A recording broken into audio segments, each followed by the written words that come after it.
Everyone, welcome to my vlog. तर हा video आहे भाऊबीजेच्या दिवशीचा। आज सकाळी सकाळी भावाची मका बनवून झाली होती आणि अशी घरापाठीमागे वाळवण्यासाठी आणलेली होती। आज जायचं होतं आम्हाला मामाच्या इकडे। आमचे सगळे मामा मावश्या काका काकी सारा गाव इथंच आहे, त्याच्यामुळे लांब काही आम्हाला जायला लागत नाही। मामाच्या इकडे आलं की मुलांना हा गाडा दिला की बाकी काही लागत नाही, मनसोक्त ते असा आनंद घेतात। आणि वातावरण खूपच छान झालेलं आहे। आज थोडंसं पावसाचं ढगाळ वातावरण आहे। ढगाळ वातावरण असल्यामुळे थोडीशी मका वाळवण्यासाठी थोडं रिस्कीच आहे। घराच्या पाठीमागे मकेची थोडीशी हाल हवा पाहिल्यानंतर या दोघी बहिणी आल्या घराच्या समोर आणि पुढे भाजीपाला लावलेला आहे आईनी। मुळा, भेंडी, मिरची, टोमॅटो म्हणजे सगळ्या प्रकारचे तरकारी तिने लावलेले आहेत। तीच पाहणी त्यांची सुरू पाहणी करत असताना मध्येच हिला दोडक्याचा वेल दिसला आणि सुरू झालं, त्याला दोरीने बांधण्याची तयारी तिची चालू झाली। इकडं माहेरी आलं तरी पण तिचं म्हणजे धडपड ही चालूच असते। आजारी पडली तरी पण तिला काही ना काही धडपड तिची चालूच असते। वेल वगैरे बांधून झाल्यानंतर आम्ही जायला निघालो मामाच्या इकडे। इथून 10 मिनिटाच्या अंतरावर आमच्या मामाचं घर आहे। आमचे मावशीचं घर पण थोड्याच अंतरावरती आहे, चुलत्याचं पण घर थोड्याच्याच अंतरावरती आहे। थोड्याच वेळात आम्ही सगळे रेडी झालो आणि गेलो मामाच्या इकडे। मामाच्या इकडे गेल्यावर पाहिलं की छोटे मामींनी इकडे मासवड्या बनवल्या होत्या। आमच्या आजीबाई इकडे भाकरी करत होत्या। मामाची आजी आहे ही आणि मामीला हेल्प करत आहे या मावशी। बाकीचे सगळे निवांत बंगल्यामध्ये गप्पा मारत बसलेत आणि इकडं एवढे जणांचं स्वयंपाक करायचं चाललेलं। जेवण वगैरे झाल्यानंतर मामा त्यांना ओवाळून घेतलं आईनी आणि त्यानंतर आम्ही घरी आलो। पुढचा ब्लॉग जो आहे तो आहे संडेचा। तर संडेला आम्ही मावस भावाच्या इकडे गेलो होतो। संडे असल्यामुळे आज नॉनव्हेजचा प्लॅन होता। आमच्या माहेरी म्हणजे आईच्या इकडे काही नॉनव्हेज वगैरे बनवलं जात नाही, त्याच्यामुळे मावस भावाने आम्हाला तिघींनाही त्याच्या घरी नॉनव्हेज खाण्यासाठी बोलवलेलं।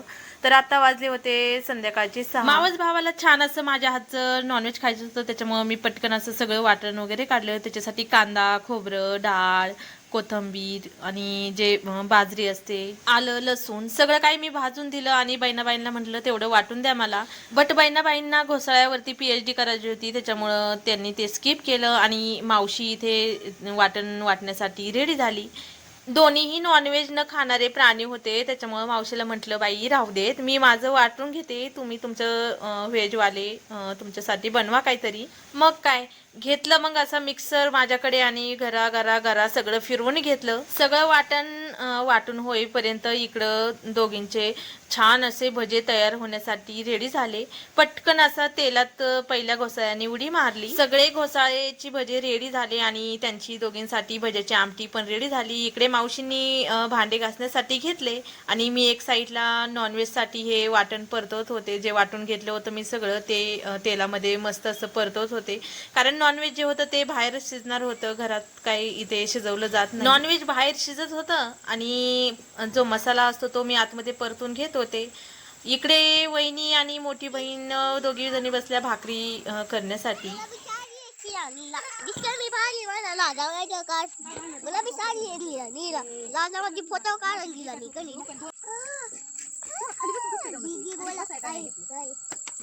चिकनसाठीचा मसाला तर मी परतून घेतलाच होता। यांच्या दोघींच्या भाकरी झाल्या आणि मी पटकन बाहेर मसाला घेऊन आले आणि छान असं इथं चिकन बनवून घेतलं। त्यानंतर आम्ही बसलो जेवण करण्यासाठी।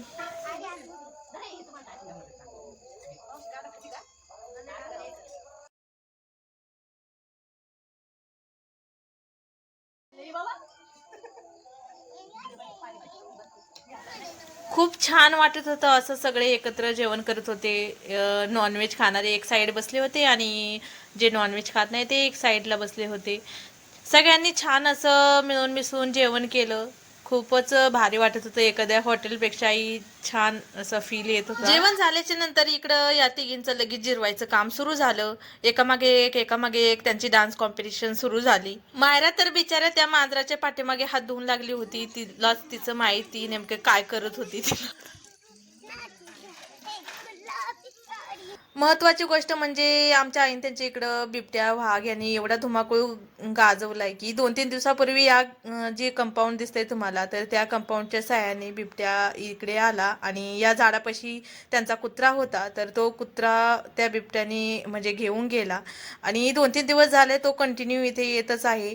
तर म्हणजे इकडे खूप भीतीचं वातावरण आहे, खूप रिस्की आहे आणि इथे म्हणजे 2-3 घटना पण घडलेल्या आहेत। लहान मुलांना वगैरे घेऊन गेलेला. असं स्वतःची आणि आपल्या परिवाराची काळजी घेत जा. माझे व्लॉग जर तुम्हाला मनापासून आवडत असेल तर नक्कीच लाईक, शेअर आणि सबस्क्राईब करायला विसरू नका. चला आज इथेच थांबूया. धन्यवाद.